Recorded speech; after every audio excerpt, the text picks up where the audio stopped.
And she just said, "What are you doing here? You don't belong here." And it was just like, in that moment, it just like went all the way through me. And I was just like, what happened? Tulsa Talks is the podcast that is inspiring people to have everyday meaningful conversations to gain perspective and help the world.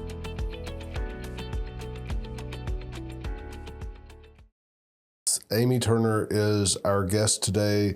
She is a therapist, and she's here to talk about how her life was not always an easy path. Yeah. So, Amy, welcome back. Thank you. Tell me a little bit about your childhood that got you into a peculiar situation, please. Okay. Well, I grew up with two, pretty great parents, both hard workers, polar opposites. They divorced whenever I was 5 years old. My sister was a year old. I think I would rather go through a divorce when I was 1 year old instead of 5. Yeah. Because I know, I remember. Yeah. No, I don't remember a lot of details, but my first memory was crying about that, and just like everything was uprooted and everything that I knew up to that point in my life was kind of shattered. And so my sister and we moved out with my mom into an apartment. We were living in a house at the time.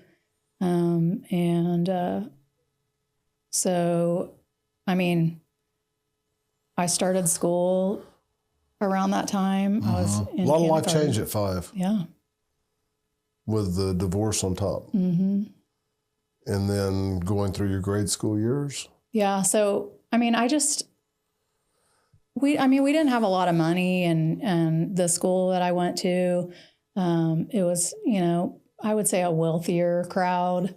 I remember going over to one of my friends' houses one day, and, I'm living in this little apartment, and, we went to go pick her up, and we're driving through this neighborhood, and it's all these hills, and she's like running down this giant hill to get in the car with us. And I was just like, I'd never even seen anything like that before. It was nice houses. Yeah, really nice houses. And so I immediately started, feeling like that I was less than because I didn't have material things, I guess. That's not really what was going through my head, but I was just like, to me, that was like a better than status.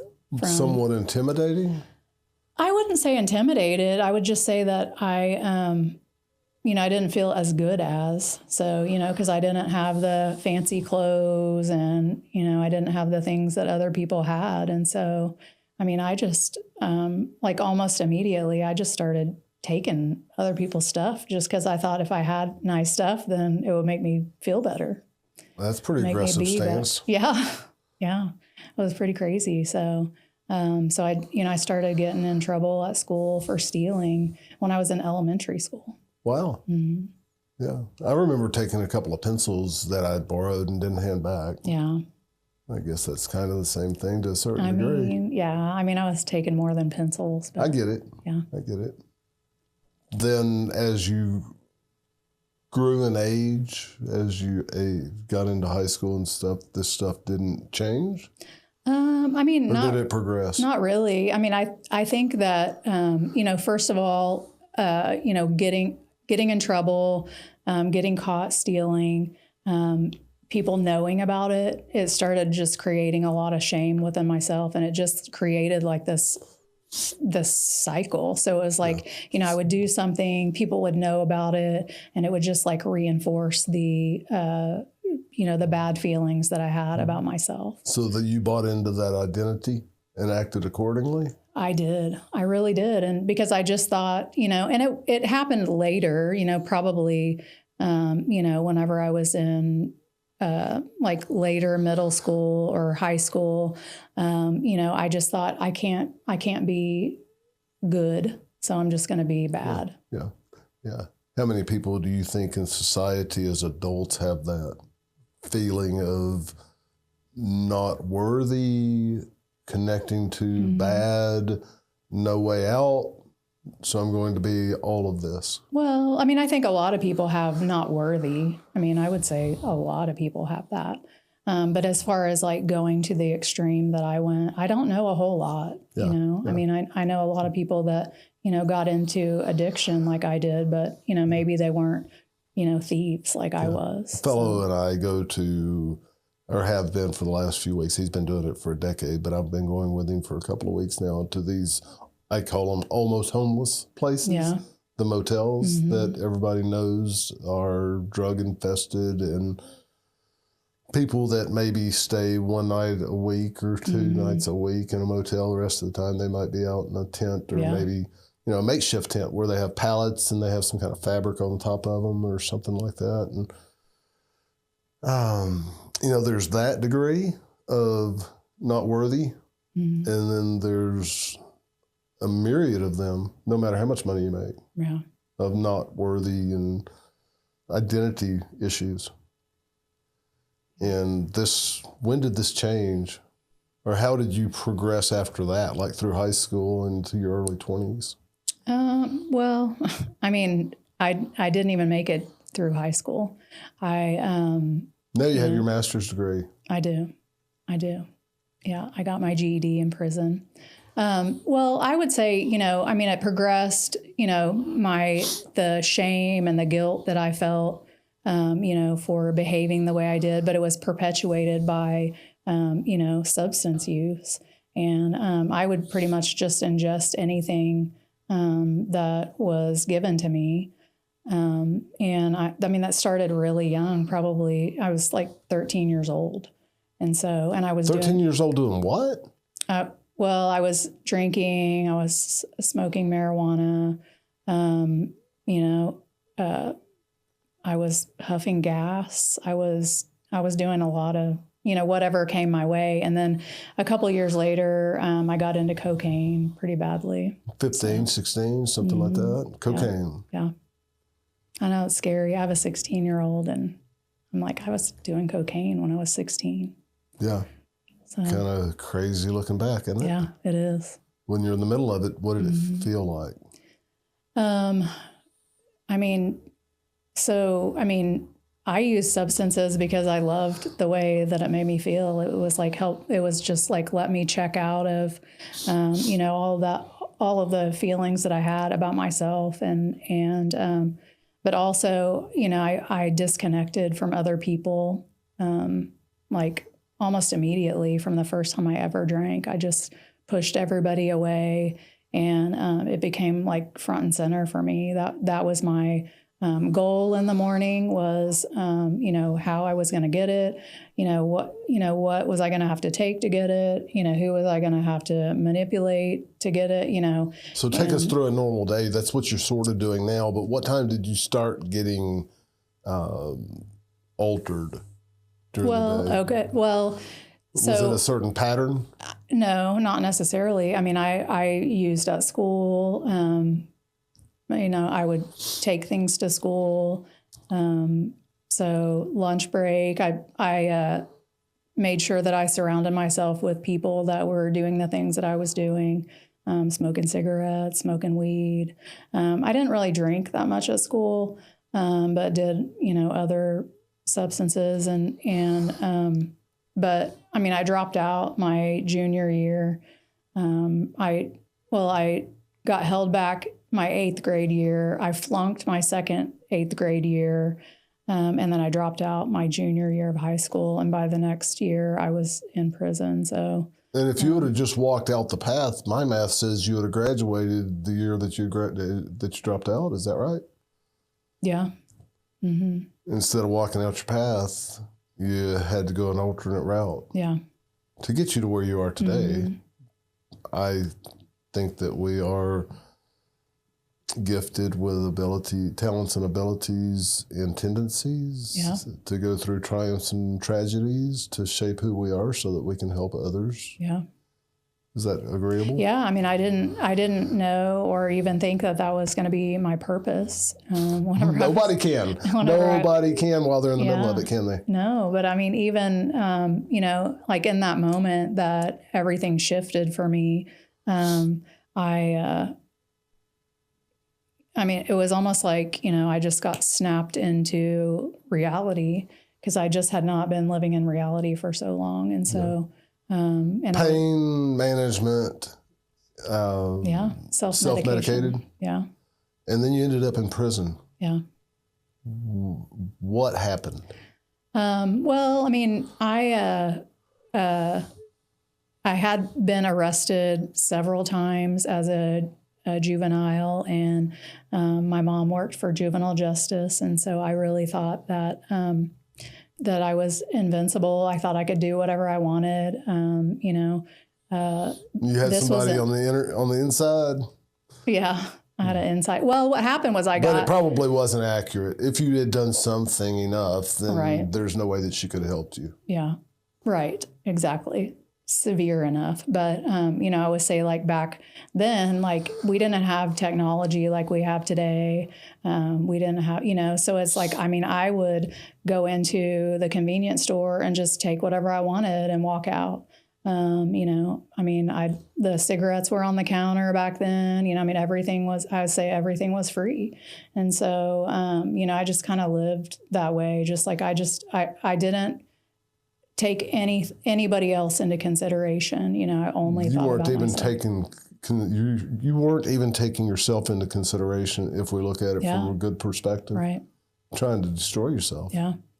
Yeah. And so it landed you in prison. Yeah. So I got arrested whenever I was 17. I got arrested and had to go to court or the courthouse. And my mom, we sat down at this desk and the guy says, "Oh, this is your daughter?" And my mom says, "Yes." And so we just signed a paper and we left, and that was it. And you're like, okay, cool. Yeah. Surely, I was like, I can do whatever I want. I can get away with anything. And, until I turn 18, and then, you're an adult. So, and that was the summer after I turned 17. So I had just turned 17. And my parents sent me to treatment. I went for 30 days. It was great. I had a good time. I found my people, but I just wasn't ready. I wasn't ready to, do the things that it takes to be in recovery because it's not easy. What does it take to go through recovery? It's like, I tell my clients, like, we have to put our armor on every day, and so, it's, connecting with a higher power, being accountable, having some structure in my day. I participate in a fellowship that is, specific for my addiction. And, those are my people. I connect with them every day. How important is structure in your life today? Is it as important as when you were going through that recovery? Or have you been able to do different things now and not have as... I know people that are in some recovery programs and they do things just like by the book. Yeah. This is what I do at this time of the day. This is what I do at this time of the day. This is what I do at this time of the day. Well, I think that structure is important for anyone, right? So, but I don't know necessarily it means I have to be doing this at this time of day. It's just like, these are the things that I need to do. I call it self-care, right? I need to do these things to, be okay. And because, I can tell you from my own personal experience, like going on vacation and then coming back, I'm thrown off. I'm out of balance, and I got to get back into my routine. Whatever that is for me. And it's definitely changed over the years. Where but there are just basic things that I have to do. I have to connect to God. I have to, have some quiet time. I have to take care of the things in my house because it's like I want to feel good whenever I walk into my house at the end of the day. I can't live in chaos. And so I have to, be current in my relationships. I have to be, connect with the people that are important in my life. So, yeah. Okay. So you ended up in prison. What was the path through that situation? Well, so it was a robbery. I was posing as a prostitute. I didn't know we wanted to go on to all of these details. I thought we were going to talk about how you process, but wherever you want to go. No, I mean, I don't mind talking about that part of it. Okay. You know, I was posing as a prostitute, and I was luring guys in, and you know, it was me and my boyfriend at the time, and we got caught, and it was you know, it was a really scary situation, because it was like I was just blowing through my life, not thinking about anyone else, and then all of a sudden was like, you know, this is it. This is the end of my life. I really didn't think that I was going to be free again. You know, I thought I was going to spend the rest of my life in prison. That's what I was told. Was a great possibility, but that's not what happened. And you know, how long did you stay in prison? 2 years. Yeah, I got a rest of your life 7-year sentence. Yeah. Okay, 7-year sentence. Mm-hmm. Okay. Yeah. So I did 2 years on that, and you know, and that was the moment that everything shifted for me. Was, you know, I was sitting in the cop car. It was a female police officer. And, you know, I was just talking to her, and I think I told you last time I was here, I was like, I'm a people person. I talk to people. So I'm just there talking to her, you know, like they pulled me out of the crack house, and I'm talking to her just like I'm talking to you now. And she just said, "What are you doing here? You don't belong here." And it was just like, in that moment, it just like went all the way through me. And I was just like, what happened? It was just like, you know, like all of a sudden I was in the moment, you know, and I was like, what? I don't know what happened.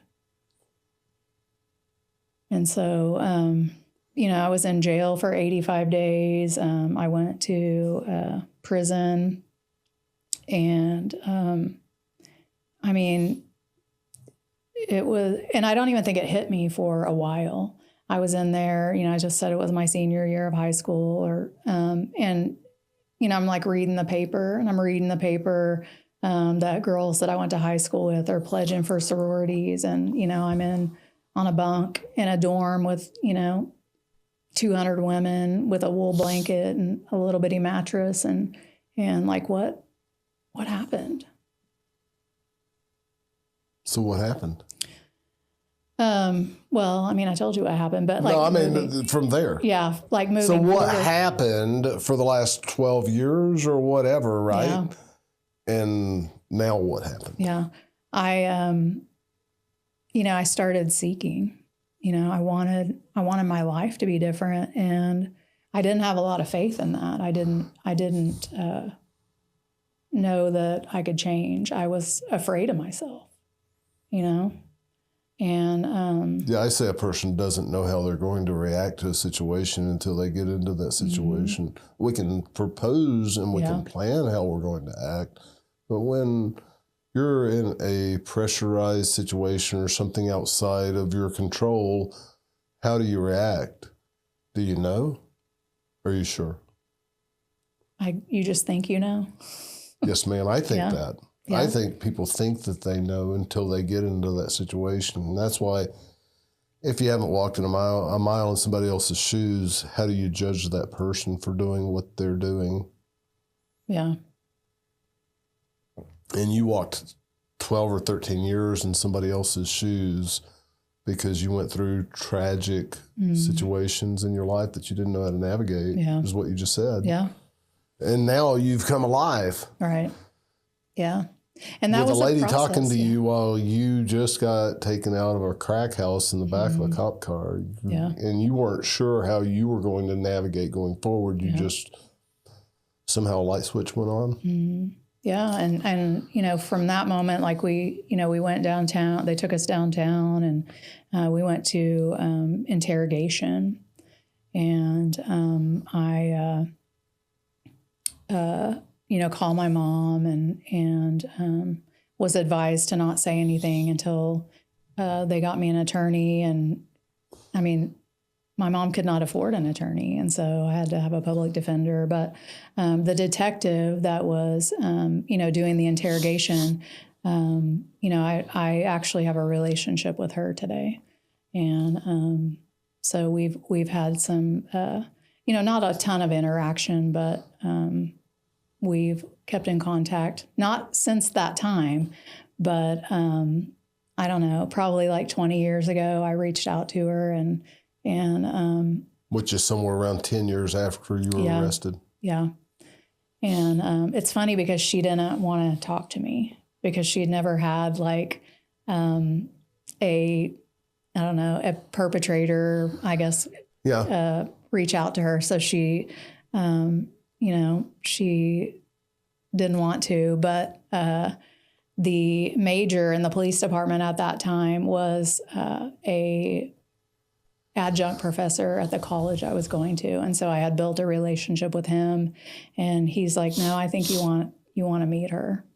And so, anyway, it's just been really a cool deal. And you know who Tim Harris is, or know of him? I know of him. Yes. He was at one of the men's meetings that I was in, and he wasn't talking directly to me. He was just talking. Yeah. And he said that he's had a few guys come up to him at other men's groups. Yeah.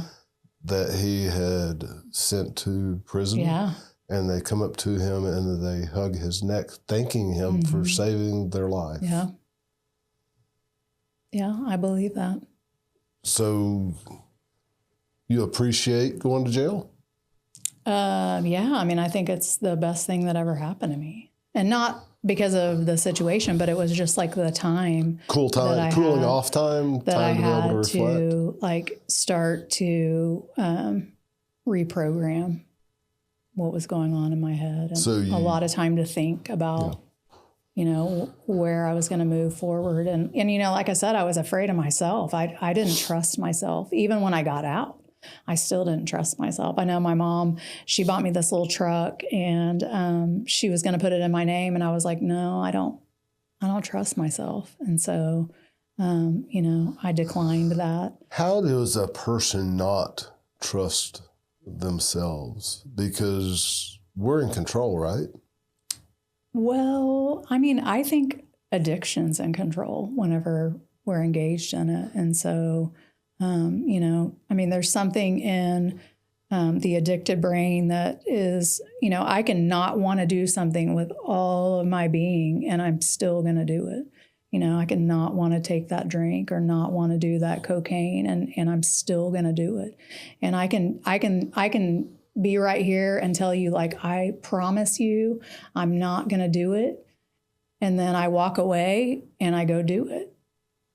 And so, so that was the part of it that was like, I don't want to be this way, but I'm doing it anyway. And so it's like, I didn't have any control over that. Why does that happen? You're a counselor. Yeah. So help me. Well, and last time I was like, I'll get way in the weeds whenever I get down to the brain, what happens in our brain. But I guess the best way that I can explain it is that, there's a part of our brain that gets hijacked whenever we ingest substances. Now, and that doesn't happen for everybody because, like 90% of people that drink alcohol, they don't develop alcoholism. But there is a percentage of people that, whenever that pleasure center gets, opened up, then it's driving the bus. I'm just a passenger in the bus. So what did you do to get beyond that? Well, I think first of all, learning about that is important, knowing that I can't pick up any substance at all. Because once I do, then that's like, I'm sitting in the back of the bus again. And so, but, really like changing everything. I had to change everything about my life. Who I hung out with, where I hung out, what I do with my time. Yeah. With that statement of not accepting the car or the truck in your name, you set a guardrail to protect your mom and you. Yeah. And so you put some guardrails in place? Yeah. Yeah. And I was on parole too. So it's like I had a curfew, which is great. I think a lot of people don't pay attention to that. Yeah. A lot of people don't go see Yeah. their parole officer. A lot of people don't take whatever steps that they're instructed to take, but you did. Yeah. Yeah, I mean, I was grateful, and you know, my first job that I had out of prison, I worked at Hardee's, and I got up in the morning and I made biscuits at Hardee's, and you know, I had a lot of gratitude for that job, and I didn't work there for long because I knew that that's not where I wanted to be, but I knew that it was a good start, and so you know, I remember getting my first $75 paycheck and just feeling like I was rich, you know. You had done something worth doing. Yeah. And people enjoyed the biscuits. I mean, hopefully, and you enjoyed doing something. Yeah. Why take that entry-level job that is below so many people? Well, I mean, I didn't really have a choice. I mean, I didn't have an education. I got my GED while I was in prison, but you know, I would say I just got the first thing that I could. A lot of people are above that. Yeah. And a lot of people that are homeless are above that. Mm. You know? I mean, no, I don't know, because I was so grateful to be able to do that. And like I said, I knew that's not where I wanted to be, but it was a start. And so what I would do is I would go home I'd be like covered in flour because we like rolled them out, stamped them out. Yeah. And I'd go home and take a shower and I would look for another job. And my next job I got working at a car reservation center. And the woman that interviewed me brought church into the prison. And you know, I was like, I know you. And I told her and she hired me. I mean, I had to take the typing test twice because I didn't pass it the first time. But so that was my job for a little while, and it was great. You know, I just had so much gratitude because it was like, you know, I had freedom and I had choices where I didn't have for a long time. So, yeah. So I felt like, you know, I didn't at that point in my life, I didn't feel like I could do whatever I wanted, but I felt like I could do these little jobs. What could you do actually? Because you had a GED, you had a prison record, and you had an opportunity to start at Hardee's and then at a reservation center. Right. What else? I mean, in reality, you had to take those steps to be able to do. Yeah. Right. Yeah, and I had a violent crime too. So. Yeah. So I don't know. I mean, I've always just pursued the things that were in front of me. And I remember telling my mom, you know, as time went on, because I mean, I've had a few jobs. I've never had a job since that time that I left on bad terms that I couldn't go back to if I needed to.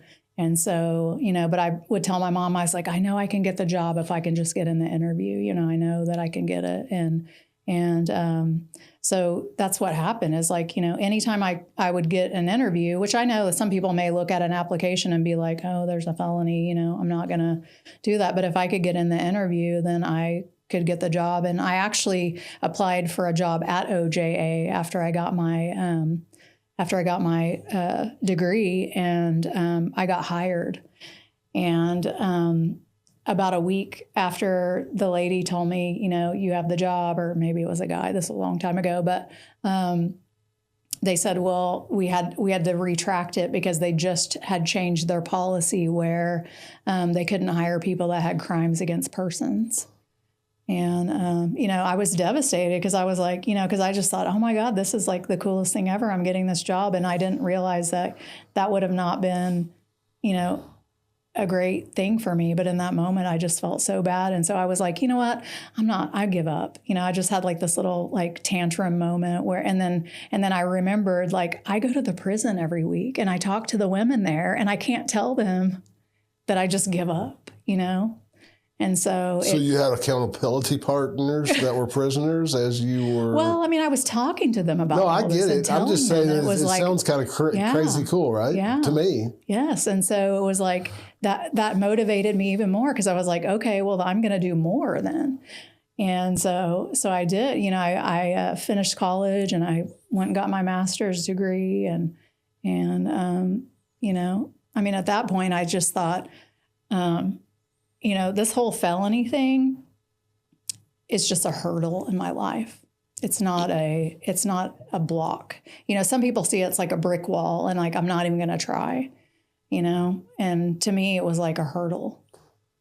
And so, do you think you could ever look at it as a developmental process of opportunity instead of a hurdle? Oh, absolutely. Yeah. I mean, it was a challenge, and I mean, I don't really consider myself like a competitive person against other people, but against that, yeah, absolutely. So do you have regrets? Mm.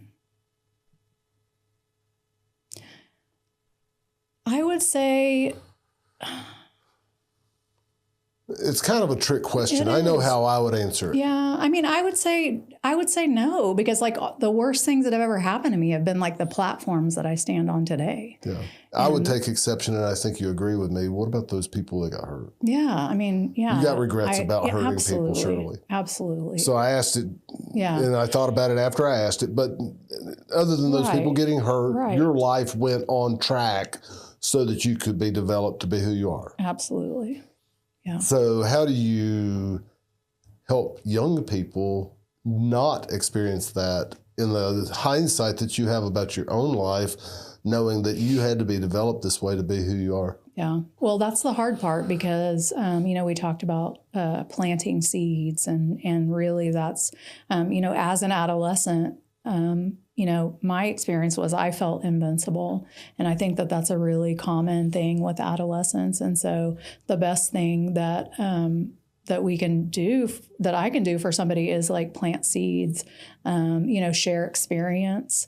And some people get it right away, and some people are going to have to struggle, go to prison, die. I mean, I've seen it all over the years. I've watched so many avenues, and you just never know when that light is going to turn on for somebody. And the best thing that I can do is just be give the information,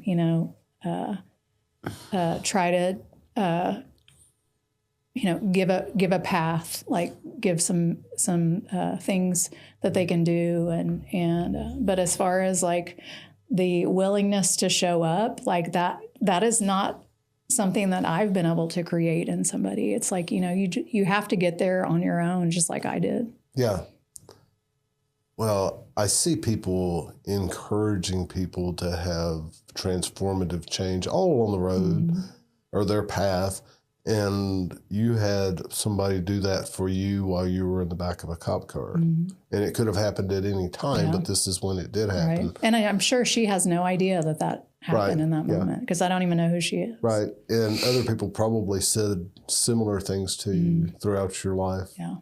What are you doing? This is not how I see you. Why do you act like this? Why do you see yourself this way? Why are you attaching to these actions? Yeah. Family members pleading. Yeah. But for some reason it worked one day. So maybe we as a society don't give up on people. Yeah. And we maybe even send them to jail to help them. Yeah. How did you not? Well, you said how you didn't, because you attached yourself to a different thought, even though you didn't trust yourself in the back of that car. Other people go into jail and they get institutionalized. Well, so it's no hope, right? It was like that hope had to be there. And, my hope was created by, listening to other people that had similar situations that weren't living that way anymore. But I know that if I hadn't had that like little tiny like crack of light shining through, like, okay, there is something behind there. I got to figure out how to open the door. But yeah, I mean, I think a lot of people, they feel hopeless and maybe feel like that there's nothing that they can do about where they're at. Like, it's just, that's the life they've been given, live with it. Yeah, I see it. I see it quite often. and it hurts to see it. Yeah. I went through an extreme empathetic period in my life where I was feeling it much deeper. Yeah. You ever ran into somebody like that? Oh, yeah. I mean, in therapy all the time, we talk about change, and I ask my clients frequently, do you think you can change? Yeah. Because if I don't believe I can change, then, Yeah. What I'm talking about is how many deep empaths do you encounter? Empaths? Yes. People that are feeling somebody else's pain and see that death and destruction and hurting and almost hopelessness for everyone around them. Yeah. Not hopelessness for themselves, but just being really empathetic. Yeah. You ever met anybody like that? Yeah. I mean, I've met all kinds of people. And so you're just saying like somebody that doesn't have like any hope for anyone around them. Somebody that sees hurting people, extreme pain in other people. Yeah. Yeah. You see that, you treat that? Yeah. Yeah. They tried to give me drugs to help me sleep during that time. Oh, yeah. And it didn't work. I just had to get back out and get to helping people. Yeah. More. Yeah. Have a purpose. Run through it faster. But it didn't feel good. Yeah. There are a lot of hurting people that can't be helped until they're ready to be helped. Yeah. Yeah. I mean, we one of the books that I read whenever I was in undergrad is a book by Viktor Frankl called Man's Search for Meaning. And I think that really, along with a lot of other books that I've read, but it really it meant so much to me, because he was in the Holocaust and he lost his whole entire family, but he was able to find meaning in that experience, and he was able to to do something with that. What did he do with it? Well, he became a psychologist. He I don't even know what theory he has. Don't get me to lying, but he was one of the fathers of psychology, and but it all came from that experience where he it was like he was in survival. He had to survive that, and it was like the most horrible thing that could ever happen to somebody. It's just like watching your family decimated and all of these people dying around you, and you're starving, but he was able to live through that and have a meaningful life after the fact. So you pretty were powerful. You were able to survive your challenge, not nearly as drastic as that man's. Absolutely, and his was not self-inflicted. Yeah. So what is a takeaway that you would want someone to receive from the conversation that we had, if there was one thing that you wanted to surmise this? Well, I mean, I think that, looking at addiction more as somebody's just trying to find a solution for the way that they feel instead of, looking at, so back to the stigma, and just having some compassion for somebody doesn't mean that you need to get overrun by somebody, but just understanding that, people that, are suffering from addiction, I mean, they're suffering too. And so they're trying, they're just doing what they can do to survive in their own skin. So hopefully society can get to a realization that hurting people hurt people. Yeah. And they can. Yeah, I mean, they do. And I don't know. I mean, I guess like showing up with compassion about that, like, if somebody that's suffering from addiction, just acknowledging that.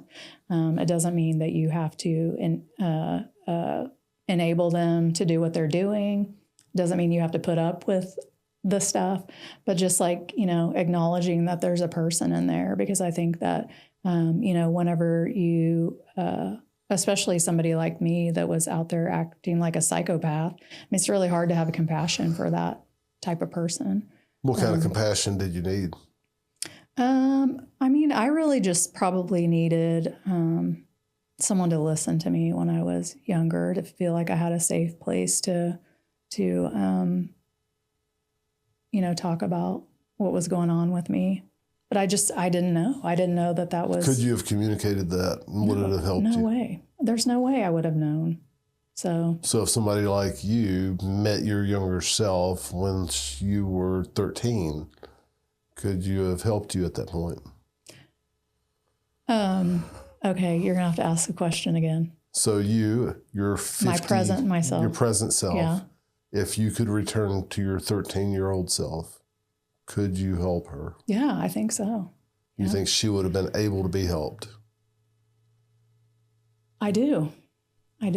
Yeah. I mean, I don't know necessarily that addiction would not have been her path, you know, but I think that that there's just a lot of things that I could tell her. I think she would have listened is the question.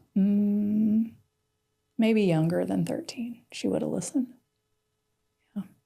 So there's a point where you feel like you were determined to hurt yourself and you wouldn't have listened at that time?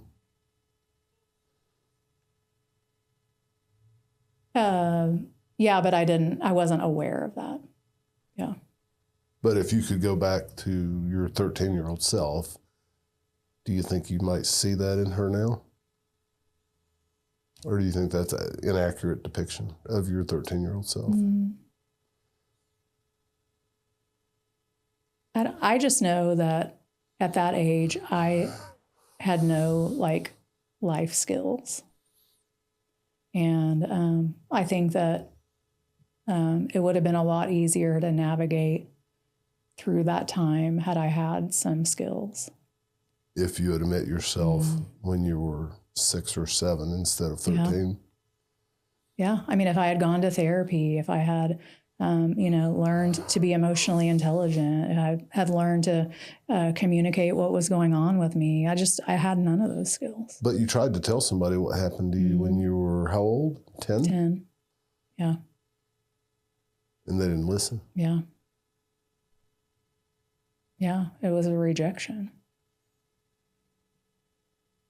So let's get in tune with ourselves and our surroundings so that we might be able to help somebody. I mean, I think it's important that, with our children, that we create a safe space for them to talk about how they feel, whether it's rational or not, doesn't matter. It's the safety, feeling safe, feeling like someone's in your corner, being acknowledged. What about your neighbor? Do you need to be aware of what your neighbor's dealing with and care about them enough to listen to them and pay attention to what they have to say? Yeah, I mean, I think that, anyone that we come in contact with, I think it's just a kind thing to do. So, yeah, but I think like generationally, like my parents weren't taught that. So how are they going to pass that on? Yeah. I still know there are just as many hurting people as there was when I went into my deep empathetic state. Mm-hmm.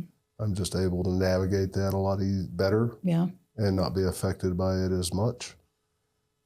But I think that as a society, if we engaged God's principles of caring for one another and lifting one another up and paying attention to one another and helping whatever that looks like, however that looks, then we could live in a lot better community. Yeah. And thanks for being your part of that and going through your process and sharing that with us today. Yeah. You're welcome. Thanks for coming. Yeah. We are here to help you discover or develop your passions, how you can use them, and why you exist. How can we help you help others better?